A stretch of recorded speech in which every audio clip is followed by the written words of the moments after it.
Beach చూసారా ఎంత నీట్గా ఉందో, వాటర్ చూసారా క్రిస్టల్ క్లియర్గా ఉన్నాయో. ఇక్కడే దొరికిన శంఖాలని కలెక్ట్ చేసి ఇక్కడే అమ్ముతున్నారు. ఇక్కడ కొనడం ఎందుకని మనలాగా వచ్చిన ట్రావెలర్స్ ఇక్కడ శంఖాలను అయితే వెతుకుతూ ఉన్నారు. ఇప్పుడు మీరు చూసే సముద్రం కానీ అలలు రావు.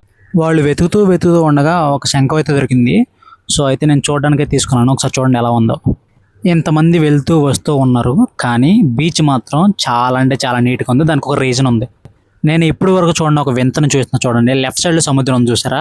సో రైట్ సైడ్లో కూడా ఒక సముద్రం ఉంది. కానీ లెఫ్ట్ సైడ్లో అయితే మనకు అలలు రావట్లేదు, రైట్ సైడ్లో మాత్రం అలలు వస్తూ ఉన్నాయి. ఇదే the last road of India. Hello guys, welcome back to our channel ప్రయాణ గమ్యం. This is Rahul.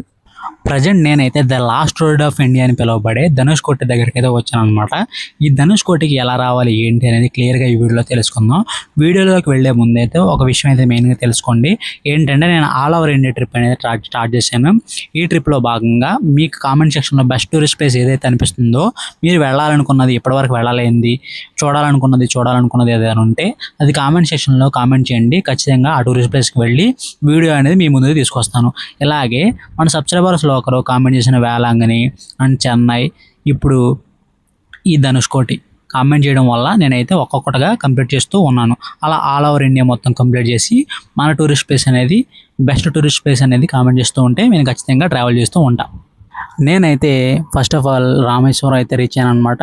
ఈ రామేశ్వరం నుంచి ధనుష్కోటికి నియర్లీ ఒక 20 కిలోమీటర్స్ అయితే ఉంటుంది. సో నేనైతే ఈ ధనుష్కోటికి ఎలా రీచ్ అయ్యాను ఏంటి అనేది క్లియర్గా మన ఛానల్లో వీడియోస్ ఉన్నాయి, చూడకపోతే ఒకసారి చూడండి. ఒక అద్భుతాన్ని అయితే నేను చూడాలనిపిస్తున్నా. ఇప్పుడైతే మీకు చూపిస్తున్నా చూడండి. లెఫ్ట్ సైడ్లో సముద్రం ఉంది, రైట్ సైడ్లో కూడా సముద్రం ఉంది. కానీ లెఫ్ట్ సైడ్లో మాత్రం మనకి అలలు అయితే రావట్లేదు, రైట్ సైడ్లో మాత్రం అలలు వస్తున్నాయి. కానీ రెండు కూడా సముద్రాలే, మధ్యలో మాత్రమే రోడ్డు ఉంది. రీజన్ ఏంటనేది కూడా మీరు తెలిసి ఉంటే కామెంట్ సెక్షన్లో కామెంట్ చేయండి. నేనైతే ఈ ధనుష్కోటి దగ్గర బస్ అయితే దిగాను అనమాట. నేను బస్సులో రామేశ్వరం నుంచి ట్రావెల్ చేశాను. ఈ రామేశ్వరంలో బస్సు ఎక్కడ ఎక్కినా ఏంటనే క్లియర్గా మీరు చూడాలనుకుంటే మన ఛానల్లో వీడియో అయితే ఉందన్నమాట, ఒకసారి చెక్ చేయండి.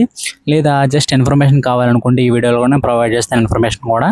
నేనైతే ఈ రామేశ్వరం నుంచి ఈ ధనుష్కోటికి ఎలా వచ్చానంటే 27A అనే బస్సు లేదా ధనుష్కోటికి వెళ్ళే బస్సు అని చెప్పేసి డైరెక్ట్గా మనకి రామేశ్వరంలో ఉన్న రైల్వే స్టేషన్ దగ్గర నుంచి 250 మీటర్స్ దగ్గరలో ఉన్న ఒక స్టాప్ అయితే ఉంటుంది అనమాట. అక్కడ నుంచి అయితే రావచ్చు.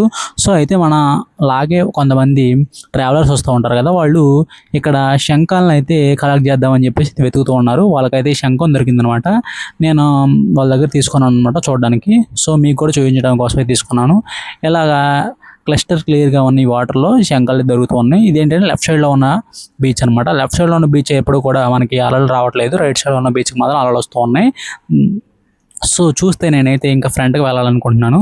ఎందుకంటే మనం బస్సులో అనేది ఒక 350-400 మీటర్స్ దగ్గరలోనే మనం ఆపేస్తారన్నమాట బస్సు. అక్కడ నుంచి మనం వాక్ చేస్తూ ధనుష్కోటికి వెళ్తూ ఉండాలి. అంటే ద లాస్ట్ రోడ్ అనేది ఏదైతే పిలుస్తారో అక్కడ వెళ్ళాలన్నమాట.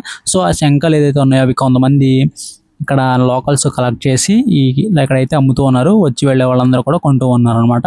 సో మీరు చూస్తే ఇది రాక్ బీచ్ అనమాట. మనకి ఈ రాళ్ళు కూడా చుట్టూరు ఉంటాయి, మధ్యలో అయితే బీచ్ అయితే ఉంటుంది అనమాట. ఇది రైట్ సైడ్లో అయితే చాలా అంటే చాలా క్లిస్టర్ క్లియర్గా అయితే వాటర్ అని నేను అబ్జర్వ్ చేసింది. అదే చాలా అంటే చాలా బీచ్లు తిరిగాను కానీ ఇక్కడ ఈ బీచెస్ కొన్న ఇంత నీట్గా ఆ బీచెస్ ఇంకెక్కడా లేవు. నా ఒపీనియన్ అయితే అంత నీట్గా ఉన్నాయి అనమాట.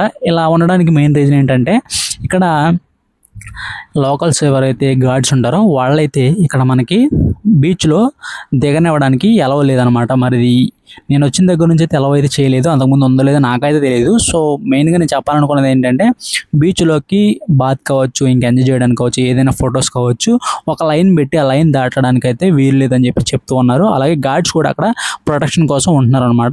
సో ఏదైతే ఈ రాక్స్ ఉన్నాయి, ఈ రాక్స్ నుంచి చాలామంది ఫొటోస్ దిగుతూ ఉంటున్నారు. కానీ ఈ బీచ్ దగ్గరికి వెళ్ళి వాటర్ టచ్ చేయడం కానీ, వాటర్లో దిగడం కానీ, అక్కడ ఆడుకోవడం కానీ అలాంటిది ఏది కూడా చేయట్లేదు. ఎందుకంటే అక్కడ ఎలా చేయట్లేదు. మీరు చూడండి, ఇక్కడ కొంతమంది ఉన్నారు కదా, వాళ్ళు చూశారు కదా, వాళ్ళు ఏంటంటే రాయి దాటి ఇంకెద్దరికి వెళ్ళట్లేదు, ఎందుకంటే వెళ్ళనివ్వట్లేదు కాబట్టి.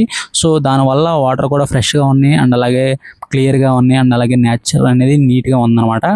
సో నా బ్యాక్ సైడ్ రాళ్ళు ఉన్నాయి చూసారా, అక్కడైతే ఫొటోస్ దిగడానికి చాలా బ్యూటిఫుల్గా ఉంటుంది. మరి ఒకవేళ రావాలనుకుంటే రావచ్చు. వాటర్ కూడా చాలా నీట్గా ఉంటాయి, ఫొటోస్ కూడా బ్యాక్గ్రౌండ్లో చాలా బాగుంటాయి. ఒకవేళ మీరు ఫోటోగ్రాఫర్స్ ఎవరైనా ఉన్నా లేదా మంచి కపుల్స్కి సంబంధించిన ఫోటో షూట్స్ అవ్వచ్చు లేదా ప్రీ వెడ్డింగ్ షూట్స్ అవ్వచ్చు, చాలా అంటే చాలా బ్యూటిఫుల్గా ఉంటాయి ఇక్కడ. సో ఇంకా ఇది దాటితే ఇంకా శ్రీలంక అని చెప్పొచ్చు, ఎందుకంటే ఇది the last road of India. ఇక్కడ నుంచి ఇంకా ఇండియా అనేది ఎండ్ అయిపోద్ది. ఇక్కడ నుంచి ఇంకా శ్రీలంక అయితే స్టార్ట్ అవుతుంది అనమాట. ఒక 30 కిలోమీటర్స్ ఉంటుంది అక్కడ నుంచి ఒక శ్రీలంక మనకి. సో అదనమాట. కాకపోతే రోడ్ అయితే కనెక్టివిటీ ఉండదు, ఇక్కడితో ఎండ్ అయిపోద్ది. అందుకే దీన్ని లాస్ట్ రోడ్ ఆఫ్ ఇండియా అని పిలుస్తూ ఉంటారు. సో ఇక్కడికి ఎలా రావాలి ఏంటి అంటే, నేను చెన్నై నుంచి వచ్చాను. ఈ చెన్నై నుంచి ఎలా రావాలి ఏంటి, ఏ ట్రైన్ ఎక్కితే బెస్ట్ ఏంటి అనేది క్లియర్గా మన ఛానల్లో వీడియోస్ అప్లోడ్ చేసి మన ఛానల్ అప్లోడ్ చేశాను.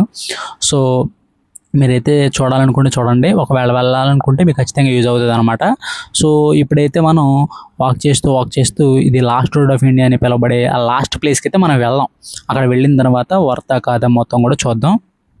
వెళ్ళే ముందైతే మనం ఈ బీచ్ లోపలికి, అంటే ఈ రాక్స్ దాటి అవతలకి వెళ్ళనివ్వకుండా ఉండడం కోసం ఇక్కడ ఒక మనకి డెడ్ లైన్ అనేది ఒకటి ఫిక్స్ చేశారని చెప్పి, అంటే వైర్ లాగా ఒకటి కట్టి అక్కడ నుంచి దాటొద్దని చెప్పారని చెప్పి అది చూస్తున్నా చూడండి ఒకసారి. ఈ వైర్ ఉంది చూసారా, ఈ రాక్స్ దగ్గర నుంచి వైరు కట్టారనమాట. ఇది దాటి అవతలకు వెళ్తే వాళ్ళు విజిల్స్ వేస్తూ గార్డ్స్ అనేవి వచ్చి ఇంకా వెళ్ళొద్దు అని వాళ్ళకి వార్నింగ్ ఇస్తూ ఉన్నారు గార్డ్స్ అనమాట. సో అదనమాట, అందుకే ఇంత నీట్గా ఉంది. సో అంతేకాకుండా మరి ఎందుకు వెళ్ళనివ్వట్లేదో నాకైతే అర్థం కావట్లేదు. నేను వచ్చినప్పుడే ఎలా జరిగిందా, ఇంతకు ముందు నుంచి ఎలా ఉందనేది నాకైతే తెలియదు అనమాట. కాకపోతే నేను ఇక్కడ నియర్లీ ఒక 5 అవర్స్ ఉన్నాను. ఈ 5 అవర్స్ కూడా ఎవరిని కూడా వాటర్లో దిగనివ్వలేదు. సో చూస్తే వాటర్ అనేది చాలా ఫ్రెష్గా అవుతుంది, ఫొటోస్కి అయితే చాలా బ్యూటిఫుల్గా ఉంటుంది. కాకపోతే ఏంటంటే కొంచెం ఎండ అనేది చాలా ఎక్కువగా ఉంది ఇక్కడ, ఎందుకంటే చుట్టూ సముద్రం అవడం వల్ల హీట్ ఎక్కువ జనరేట్ అవుతుంది ఇక్కడ. ఎందుకంటే బోత్ సైడ్స్ మనకి లెఫ్ట్ చూసినా సముద్రం ఉంటుంది, రైట్ చూసినా సముద్రం ఉంటుంది, ఫ్రంట్ చూసినా సముద్రం ఉంటుంది. ఓన్లీ మనం నుంచున్న ప్లేస్ నుంచి వెనక మాత్రమే రోడ్డు ఉంటుంది అనమాట. సో ఇక్కడ నుంచి మనం స్ట్రైట్గా కొంచెం ఫ్రంట్కి వెళ్తే the last road of India అని పిలువబడే ధనుష్కోటికి ద లాస్ట్ ల్యాండ్ అయితే ఉందో అక్కడికైతే మనం వెళ్ళాలనుకుంటున్నాం. కాబట్టి స్ట్రైట్గా వెళ్ళాల్సి వస్తుంది. ఇక్కడ నుంచి కొంచెం స్ట్రైట్గా వెళ్తే మనం అయితే అక్కడ రీచ్ అవుతాం.